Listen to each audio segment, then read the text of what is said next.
అదానీ వ్యవహారంపై ఈడీ కార్యాలయం ఎదుట ధర్నా చేశారు కాంగ్రెస్ నేతలు. గన్ పార్క్ నుంచి ర్యాలీగా వచ్చి ఈడీ ఆఫీస్ ఎదుట ఆందోళన చేశారు. సెబీ చీఫ్ మాధవి పురి బచ్ రాజీనామా చేయాలని డిమాండ్ చేశారు. అదానీ వ్యవహారంపై జేపీసీ దర్యాప్తు చేపట్టాలని కోరారు. సెబీ నిబంధనలు ఉల్లంఘించినట్లు ఇటీవల హిండెన్బర్గ్ నివేదిక ఇవ్వడంతో సమగ్ర దర్యాప్తు చేయాలని కాంగ్రెస్ డిమాండ్ చేసింది.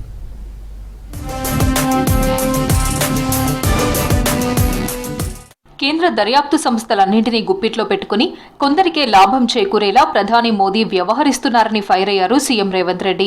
ఏఐసీసీ పిలుపులో భాగంగా హైదరాబాద్ ఎన్ఫోర్స్మెంట్ డైరెక్టరేట్ ఎదుట నిరసన కార్యక్రమం తెలిపారు సీఎం రేవంత్ రెడ్డి. కాంగ్రెస్ నేతలు సెబీ చైర్పర్సన్ అక్రమాలపై ఈడీ విచారణ జరపాలని డిమాండ్ చేశారు. సెబీ చైర్పర్సన్ గారు పాల్పడ్డ తప్పిదాల మీద విచారణ చేయండి, తక్షణమే ఆవిడను తొలగించండి. ప్రజల దగ్గరికి వెళ్లి ప్రజల సంపద ఏ విధంగా లక్షలాది కోట్ల రూపాయల దోపిడీ జరిగిందో ఈడీ కార్యాలయాల ముందు ఈడీ విచారణ జరగాలి. తామొచ్చాక సెక్రటేరియట్లో రాజీవ్ విగ్రహం తొలగిస్తామన్న కేటీఆర్ వ్యాఖ్యలపై రేవంత్ మరోసారి మండిపడ్డారు. తాత ముత్తాతలు దిగొచ్చినా రాజీవ్ విగ్రహాన్ని ఏమీ చేయలేరని హెచ్చరించారు. రాజీవ్ విగ్రహంపై చేయి వేస్తే వాచిపోతుందని వార్నింగ్ ఇచ్చారు. తెలంగాణ తల్లికి తామే నిజమైన వారసులమని నిరూపించుకుంటామన్నారు సీఎం రేవంత్.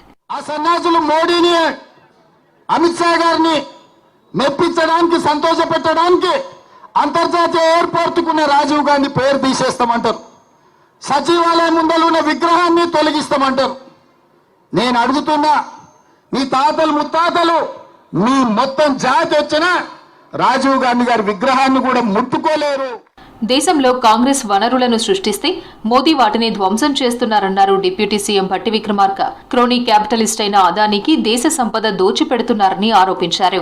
దేశ సంపదను కాపాడాల్సిన బాధ్యత కాంగ్రెస్ పై ఉందన్నారు. దశాబ్దాలుగా ఈ దేశంలో ఉన్నటువంటి ఆస్తుల్ని, వ్యవస్థల్ని, సంస్థల్ని కాంగ్రెస్ పార్టీ నిర్మాణం చేసి వనరులన్నింటినీ కూడా ప్రజలకు చెందేటట్టుగా మేము చేసి అందిస్తే ఈరోజు ఆ వనరులన్నింటినీ కూడా దోపిడీకి గురి చేస్తూ అదానికి అనుకూలంగా సెబీ చైర్పర్సన్ రిపోర్ట్ ఇచ్చారని ఆరోపించారు మంత్రి ఉత్తమ్ కుమార్ రెడ్డి. స్టాక్ మార్కెట్లో పెట్టుబడులు పెట్టే కోట్లాది మందిని మోదీ మోసం చేస్తున్నారని అన్నారు. సెబీ చైర్పర్సన్ ను వెంటనే తొలగించాలన్నారు. ఈ దేశంలో కోట్లాది మంది చిన్న వాళ్ళు కోట్లాది మంది పెట్టుబడి పెట్టే స్టాక్ మార్కెట్ కి సెబీ చూసుకుంటది. హిండెన్బర్గ్ నివేదికపై విచారణ జరపాలని అనేకసార్లు రాహుల్ గాంధీ కోరినా కేంద్రం ఎందుకు పట్టించుకోవడం లేదని ప్రశ్నించారు మంత్రి శ్రీధర్ బాబు. హిండెన్బర్గ్ నివేదికపై పూర్తిస్థాయి విచారణ చేయాలని జేపీసీ ద్వారానే ఇది సాధ్యమన్నారు శ్రీధర్ బాబు. అదానీ గ్రూప్ ద్వారా దేశాన్ని మోదీ దోచేస్తున్నారన్నారు పొంగులేటి.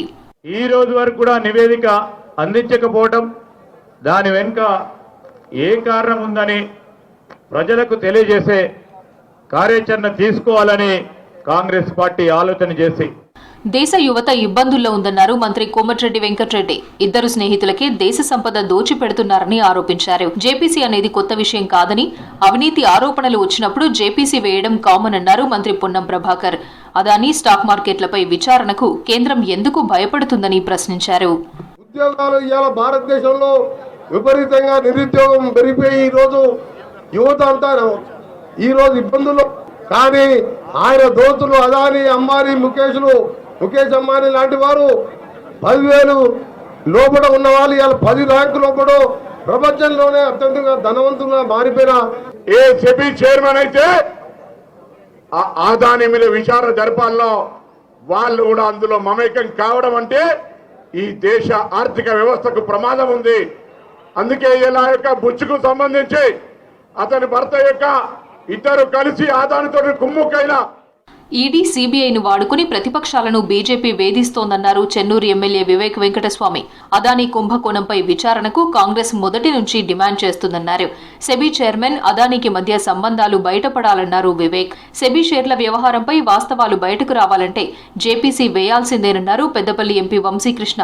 వారు సెబీ మెంబర్ గా ఉన్నప్పుడే వారు ఇన్వెస్ట్మెంట్స్ చేశారు అంటే కాన్ఫ్లిక్ట్ ఆఫ్ ఇంట్రెస్ట్ చాలా స్పెసిఫిక్ గా కనబడుతుంది. దాంట్లో సుప్రీంకోర్టు ఏదైతే ఒక కమిటీ వేసి అదానీ పైన చర్యలు తీసుకోవాలనుకుంటే అక్కడ కూడా సెబీ చైర్మన్ నాకు నిజంగా బీజేపీ పార్టీ ఈడీ ప్రజల కోసం పనిచేసి ఉంటే ఇమ్మీడియట్లీ సెబీ మీద చర్యలు తీసుకోవాల్సి వస్తుండే, సెబీ చైర్మన్ మీద. కానీ అది జరగలేదు, మనం అందరం చూస్తున్నాము.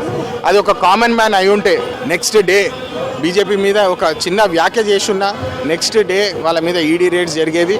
అంతకుముందు అసెంబ్లీ ముందున్న గన్ పార్క్ దగ్గర ఆందోళన చేశారు కాంగ్రెస్ నేతలు. మంత్రులు, ఎమ్మెల్యేలు ఆందోళనల్లో పాల్గొన్నారు. సెబీ చైర్మన్ అక్రమాలపై విచారణ చేయాలని ఈడీ అధికారులకు ఫిర్యాదు చేశారు సీఎం రేవంత్ రెడ్డి.